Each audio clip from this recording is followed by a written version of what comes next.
મોડી રાત્રિ સુધી આ બધા હજી આપના સ્થાન ઉપર બિરાજમાન છો, જાણી અને આનંદ થાય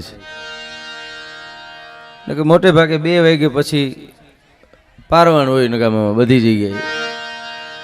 હું સાહેબને એ જ કહેતો હતો મને કે આ શંકર ભગવાને જ ખેંચી રાખ્યા કે અમે આ કાં કોઈ જાય નહીં એ કઈ.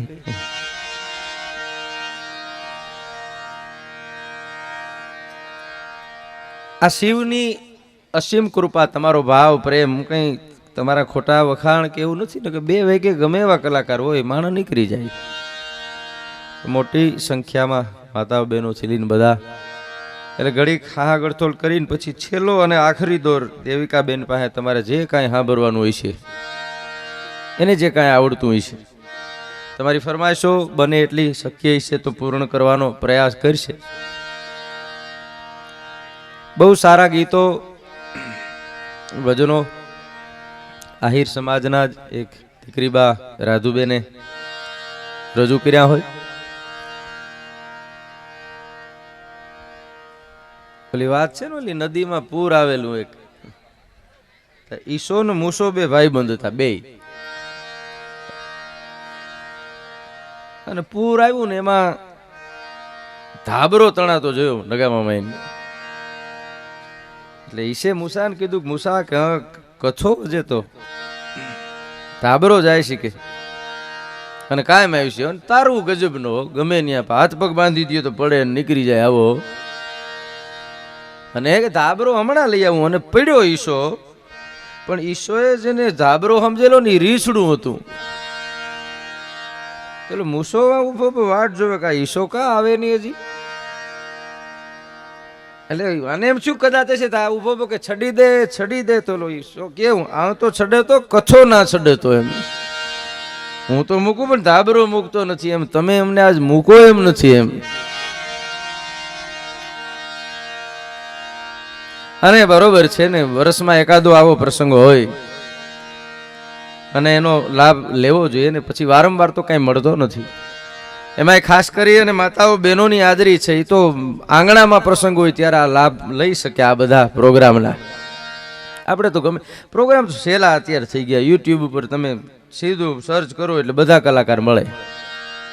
હવે માણસ ખોટો બોલતો હોય બહુ ઓછો થઈ જાય, કારણ કે હમણાં બેઠા હતા નાથજી, મને હમણાં એક બાપુએ કીધેલું, મને કે દેવરાજ મોટામાં મોટો નાથ કોણ? મેં કીધું ખબર નહીં. મને કે ગૂગલ નાથ. તમે ગૂગલમાં સર્ચ કરો એટલે તમને તરત ખબર પડી જાય દેવરાજે કેટલાક બેલા મૂક્યા hay. હવે નથી હાલે એમ ખોટું કોઈનું, કારણ કે ઓલો સચોટ જવાબ દઈ દે સાહેબ, સચોટ જવાબ દઈ દે. પણ સંતોના આ આંગણામાં અમારે ભીમામાં અહીં બેઠા છે, અને આ ભૂમિ જ આખી સંતોની છે ને. લાલ બાપુ પ્રત્યે અનન્ય શ્રદ્ધા એને મને, મારો તો એ ગુરુદ્વારો સાહેબ. ધર્મના જ્યારે જ્યારે મંડપો અવસરો થાય છે ને, લાલબાપુ એક પ્રસંગ બિંબામાં બહુ સારો કે આપણે બધા કોઈ ધર્મના પ્રસંગમાં જાય ને એટલે આપણે જે મંડપમાં આવીએ ને, આપણે માલધારી છે, આપણા માટે આ બધી વ્યાખ્યાઓ છે એ બીજાને સમજાવવી પડે. આપણે તો આ બધી વ્યાખ્યાઓની ખબર હોય ને. એમાં ગાયો અને ભેહું ચારવામાં પ્રકૃતિને ખોડે રહેવાવાળા આપણે બધા. એમાં ચોમાહામાં એક વિશિષ્ટ પ્રકારની માખ થાય, એક માખી દેવી હોય કે ચોમાહા પૂરતી જ આવે, પણ ગજબની હોય. ભેં ધ્રુજી જાય, ભેં હો તો આપણી તો શું હાલત થાય આવી માખી. ઈ માખ છે ઈ ગાયો અને ભેહું ઉપર બેહે ને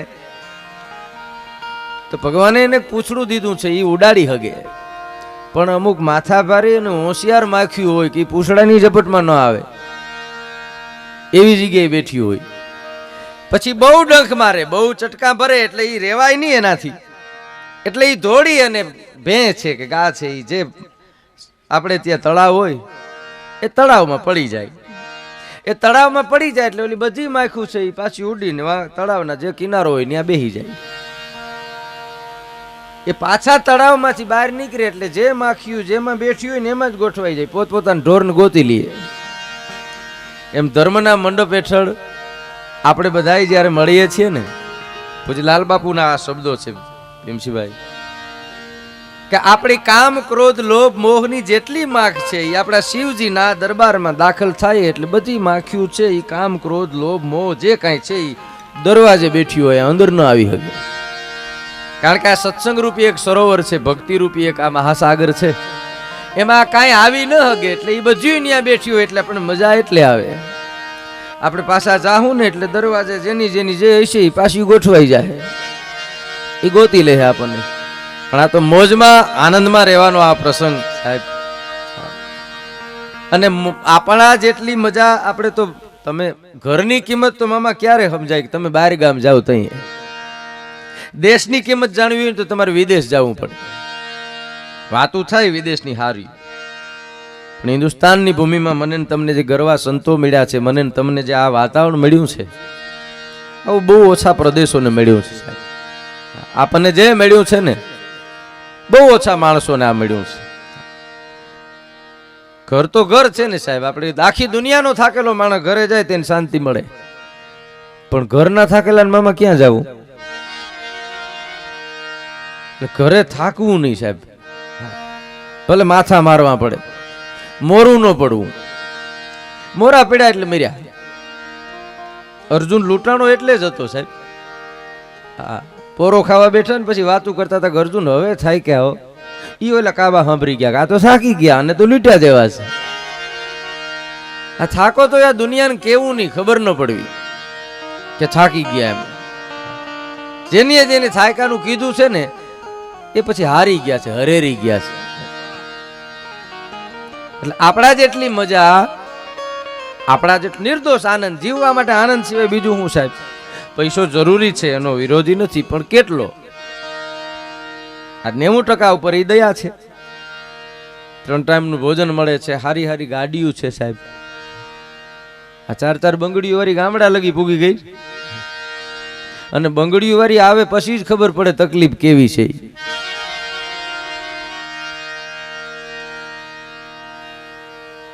ઓલો છોકરો એક બંગડી થી રમતો હતો ને, બંગડી તૂટી ગઈ, રોવા માંડ્યો, જોકો લાગી ગયો બંગડીનો. એના દાદા પાસે ગયો, દાદા બંગડીનો જોકો લાગ્યો. જોકો લાગ્યો, એના દાદા કે બંગડીના જોકા જેને જેને લાગ્યા હજી ઉભાઈ નથી થયા, તું હજી ફરો ફરો તો ખરો. રાવણ ને લાગ્યો સાહેબ જોકો, દુર્યોધન ને લાગ્યો જોકો. એ આજે ગામડામાં આ બધું સુલભ થઈ ગયું છે ને સાહેબ. કેવા મામા એક ઈ સમય હતો ને સાહેબ. તમે આપણે ગામડાના રહેવાવાળા છીએ, આપણે મોટા ભાગના અનુભવો છે. અત્યારે 20-25 વર્ષની ખબર નથી આપણને. તમે ગમે ત્યાં જાઓ, પ્લેનમાં જાઓ, ટ્રેનમાં જાઓ, ગમે ત્યાં જાઓ, પણ આપણે ગામડામાં વચમાં ટાંગો નાખીને સાયકલ હાંકતા ને ઈ જો મજા તમને ક્યાંય આવે તો હું તમારો ગુલામ બની જાઉં છું. એ આનંદ પોતાનો હોય છે, એ મજા. અને પહેલી જ વખત મજા આવે, પછી તો એ મજા નથી, પ્રેક્ટિસ થઈ જાય.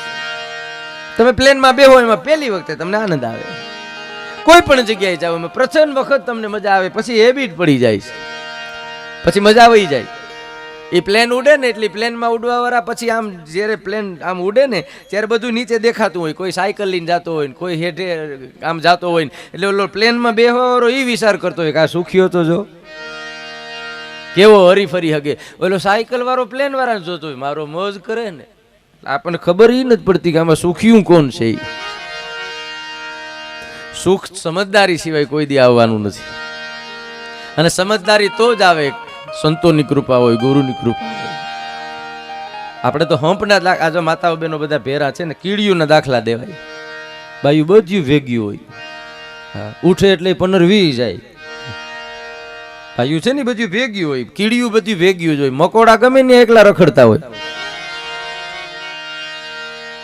ભો સકરીને જેમ ઘુમરાજ મારતા હોય.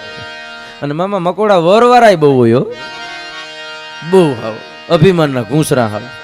મકોડો આપણે જોયેલો છે ને સાહેબ, 2 ભાગ નોખા થઈ જાય ને તોય ભોડું રખડતું હોય, ટ્રેલર વગરનું ટ્રેક્ટર રખડતું હોય એમ. 2 ભાગ થાય તોય સાહેબ જેમ નથી મૂકી શકતો. એ કેટલો, એટલે પુરુષ છે જન્મજાત, આપણે બધા એમાં આવી જાય. પુરુષ છે જન્મજાત અહંકારી છે મામા. પુરુષ જેવો નાટકબાજ કોઈ નમરે, કોઈ નાટકબાજ નમરે. 2 માણસ બેઠા હતા ને પતિ પત્ની, પછી 2 વાતું કરતા. એની ઘરવાળી એને કીધું કે હું મરી જાઉં તો તમે શું કરો? અરે ગાંડી, તું મરી જા તો હું ગાંડો થઈ જાઉં. હે કે તું મરી જા તો હું ગાંડો થઈ જાઉં. એટલે એની ઘરવાળી કે બીજા લગ્ન તો ન કરો ને. એ કે ગાંડા તો ગમે એ કરે. જે સટકવું એટલે કાંઈ નમરે હો, તરત ગાંડીઓ થઈ જાય. બોલો, આ પુરુષ તો જન્મજાત, આપણે બધા એમાં આવી જાય સાહેબ. માતાઓ બહેનો છે એ રડી નાખે સાહેબ, ભૈયા મોકરા કરી નાખે. અને ગામડાના દ્રશ્યો તો જોજો સાહેબ, આ વાતાવરણ છે એ જોવા ન મળે સાહેબ. દીકરીની વિદાયનું દ્રશ્ય કોઈક દિવસ ગામડાના પાદરના એ વડલા હેઠે એ દીકરી જે વિદાય થતી હોય, ઘરના એક એક પાત્રને એક એક સભ્યને મળે છે. બેનને મળે, માને મળે, ભાઈને મળે. પહોળા પાસે જઈને એની દીકરીઓ છે આહુડા પાડે છે. જે કવલી ગાયને જોતી હોય એ ગાય પાસે જઈ અને ગળામાં બચ્ચું નાખી નાખીને એની દીકરીઓને રોતા જોઈશ. એવડો પ્રેમ છે. બધાને મળી લે, પછી બાપને છેલ્લે મળવા જાય. કારણ કે દીકરી છે ને એ બાપના કલેજાનો ટુકડો છે. જે આંગણામાં દીકરી નથી અને પૂર્ણ બાપ નથી કીધો છે, અને બાપને મળવા જાય ને એના ગળામાં એ આંકડિયા ભેળે ને છે. એ આંકડિયા છે એ ભેળે, આમ આંકડિયા એ હાથને લેતી વખતે હાથના નાખના ઉજળા છે એ બાપના શરીરમાં થઈ જાય છે. અને મરદ બાપ હોય, લીંબુની ફાડ જેવી જેની આંખું હોય, કોઈ દી આંખમાંથી આહુડા ન પાડ્યા હોય, ને દીકરીની વિદાય વખતે એ બાપ રોતો હોય ને તે રૂડો બહુ લાગે છે.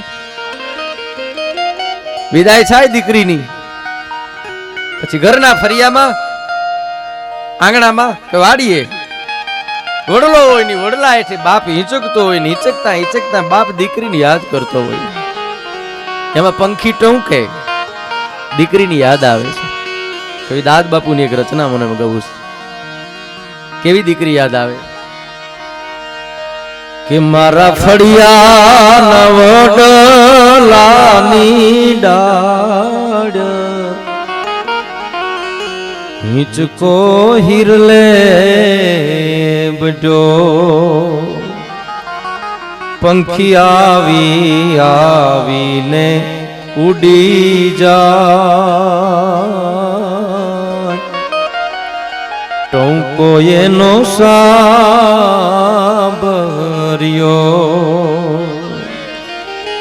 કે મારા ફળિયાના વડલાની ડાળ હિંચકો હિરલે જડ્યો. પંખીડા આવે અને ટોંકે દીકરી યાદ આવે છે કે બાપુ બાપુ તારો રે પડકાર ગુંજામાં ભરી રાખ્યો.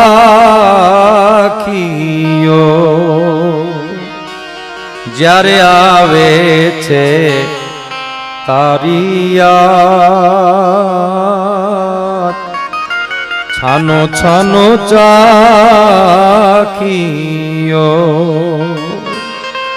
એ બેટા તને શું કહું બીજું? કવિદાદ બાપુ છેલ્લી ઘડીઓ કે તારી એટલી બધી છે ગરવા કે ગરવો આજ ટૂંકો પડ્યો. તને સો સો સલામ મારા ફૂલ, તારી પાસે દાદ નાનો પડ્યો. તને સો સો સલામ મારા પે, તારી પાસે દાદ નાનો પડ્યો.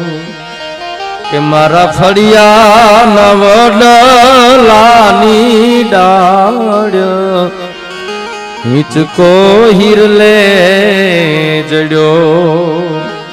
પંખી આવી આવીને ઉડી જાય. ટોંકો એનો સાંભળ્યો. એક સંસ્કૃતિની ઝાંખી મને તમને જે ગામડામાં થાય છે, શહેરમાં જઈ અને માણસ બધી રીતે કદાચ એની જાતને એમ સમજતો હોય છે કે મેં પ્રગતિ કરી સાહેબ, પણ મારો ને તમારો ભવ્ય ભૂતકાળ જે ભૂલાતો જાય છે. મોટા મોટા મકાનો હોય છે સાહેબ, એમાં પાનદાની છે, થૂકદાની છે, ફૂલદાની છે, ગુલાબદાની છે, અતરદાની છે. પણ એવું કોક ખોરડું હશે કે એની ખાનદાનીને હાચવીને બેઠું હશે. ખાનદાનીની ખેવ ના વહી ગઈ છે ને ત્યાંથી તકલીફ ઊભી છે સાહેબ. પેટીયું કહાઈ ગયું સાહેબ, અને એના નામ રહીએ છે ને યાદ એને જ કરે છે.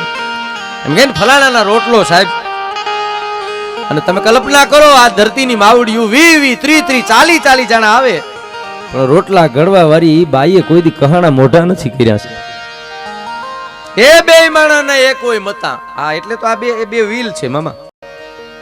આ પતિ પત્ની છે ને એ સંસાર રૂપી રથ આંકવો હોય તો બે વ્હીલ છે, સ્ત્રી અને પુરુષ. છેલ્લો પ્રસંગ મારે દેવિકાબેન રજૂ કરવા છે. સ્ત્રી અને પુરુષ સાહિત્યકારો એના દાખલા દીધા છે કે આ સાયકલ જેવું જીવન છે. સાંભળજો, આ સાયકલ જેવું જીવન છે. આગલું વ્હીલ છે ને એ સ્ત્રી છે સાયકલનું, વાયલું વ્હીલ છે એ પુરુષ છે.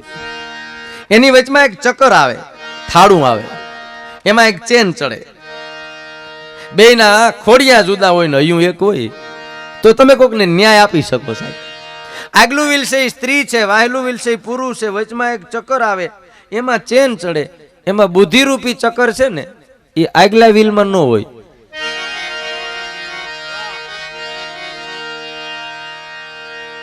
એ આપણો વેમ છે એવો કે બાયુની બુદ્ધિ પગની પાનીએ, અને પગની પાનીએ છે એના કારણો છે સાહેબ. કારણ કે આ ધરતીની બાય પગ મૂકે ને ત્યાં બુદ્ધિનો ઉપયોગ કરવો પડે છે સાહેબ, એટલે પગની પાનીની વાત થઈ છે. એક ડગલું મૂકવામાં એને આ જગતના ચોકમાં વિચારવું પડે, જોવું પડે, કારણ કે સમાજ છે એની સામે જોઈને બેઠો હોય. મર્યાદા છે. એ ઘર વારે, ઓહરી વારે, પગથિયું વારે. હાવરણી છે ને એ પગથિયાથી પાછી વળી જાય. હાવરણીની મર્યાદા છે, પગથિયા ન ઓળંગાય. અને હાવરણાનું નક્કી નહીં સાહેબ, ફર્યું વારે ને બજારે વારે ને હાવરણો ગામે વારે. હાવરણા તો હાવરણા છે ને. એમાં કે આગલા વ્હીલમાં બુદ્ધિરૂપી ચક્કર ન હોય. સ્ત્રી આગલું વ્હીલ છે, પુરુષ વાયલું વ્હીલ છે, બુદ્ધિરૂપી ચક્કર વાહેલા વ્હીલ. એ આપણો એમ છે. માતાઓ બહેનોમાં બુદ્ધિ છે એટલે આપણે એમ નથી. તમે 5-5 હજારની હાડીઓ લઈ દો તો પહેરે પોતે લ્યો, તૂટી જાય તેના ગોદડા કરીને આપણને ઓઢાડે. બુદ્ધિ વગર હોય. આપણે 11 વાગ્યા લગી પડ્યા હોય, હજી હપ્તા ભરાણા ન હોય. હું એક પ્રોગ્રામમાં ગયો ને તો એક બેન ચાંદલો કરીને આઈસ્ક્રીમ આપે, ચાંદલો કરીને આઈસ્ક્રીમ આપે. મેં કીધું વાહ બેન, આ સંસ્કારનું ભાથું તમારો પરિવાર જે લઈ આવ્યો છે. આ તિલક કરીને આઈસ્ક્રીમ આપવું આ કોઈ દી જોયું નથી. મેં કીધું આ બહુ સારી બાબત કહેવાય. મને કે એવું કાંઈ નથી. મેં કીધું તો એ કે જેને ચાંદલો હોય ને બીજી વખત નહીં આપવાની, ને કે ટાઢું કરીને મરી ગયા 18 ખાઈ જાય એવા આવે. દેવરાજભાઈ અમારા ટાર્ગેટ તોડી નાખ્યા. આગલા વ્હીલમાં બુદ્ધિરૂપી ચક્કર ન હોય. ઘોડી છે એ વાહેલા વ્હીલમાં જ હોય. બેલેન્સ એને જાળવવાનું, વાં હાથ ગણું કરવા જવાનું, વાં ફી ભરવાની, વાની ઘોડી બિચારી ડગમગી જાય. કેરિયલ વાહેલા વ્હીલમાં જ હોય. વજન એને ઉપાડવાનું, લોનના હપ્તા એને ભરવાના. બુદ્ધિ કેવી સાહેબ બોલો. નગરમાં બાળકની વાહે બાપનું નામ લખાવે માં. આ બુદ્ધિનું કામ છે. શું કામ? કે બગડે તો એનું નામ તો ન આવે. કોઈ દી કોઈ કીધું કે શારદાબેન ના બાબલાને પોલીસ લઈ ગઈ, બાપનું નામ જ આવે. લ્યો પાછા હારા છે એને નામે રાખ્યા. લ્યો શિવાજી કોના? તો કે જીજાબાઈ ના. હનુમાનજી કોના? તો માંજની ના. કર્ણ કોનો? તો કે કુંતાનો. સફળ થયા એના નામે, એના બાપના નામની કોઈને ખબર હોય નથી. લ્યો આ બુદ્ધિ વગર હોય. નામ ન લેવાય સાહેબ પુરુષનું, પરણેલાનું નામ ન લેવાય. હવે તો પૂગી ગયા ક્યાંય લગી. મને એક જણો આવીને કે મને કે ચંપાબેન ને જોયા. મેં કીધું ચંપાબેન કોણ? કે મારા ઘરવાળા. મેં કીધું હું તો મર, અમે આર્યા બેન કેવા વાળા. તું ત્યાં લગે હું કામ પૂગ? હવે તો પૂરું થઈ ગયું, આપણે કઈ ખબર નથી પડતી. એક યુગ હતો નામ ન લેતા છે. હા, દીકરાને બેહાડવા ગયા ને નિશાળમાં, 2 દીકરા હતા ને બેહાડવા ગયા. એટલે સાહેબ કે નામ લખાવો. છોકરાનું નામ લખાવ્યું. કે એના બાપુજીનું નામ. ભાઈ કે અમે ન લઈએ. ન લઈએ તો માસ્તર કે મને કેમ ખબર હોય? એ કે ના હું કે મારા ઘરવાળાનું નામ ન લઈ શકું. તો એના છોકરાને કીધું કે બાપુજીનું નામ લખાવ્યું ને. તો ઓલો નાનો છોકરો લેતો નહીં કાંઈ, કે લીધા જેવું હોય તો માં ન લીએ. રોગી એમને ઊભી છે અને ઘણાયના નથી લીધા જેવા. ઓહો, આખા કકામાંથી એક ઈ ગોઈતો છે સાહેબ. ઈ એટલે ઈશ્વર. આપણે ઈ કહીએ ને કે અમારે ઈ જામજોધપુર ગયા. અને કેવડો સાહેબ આનાથી મોટો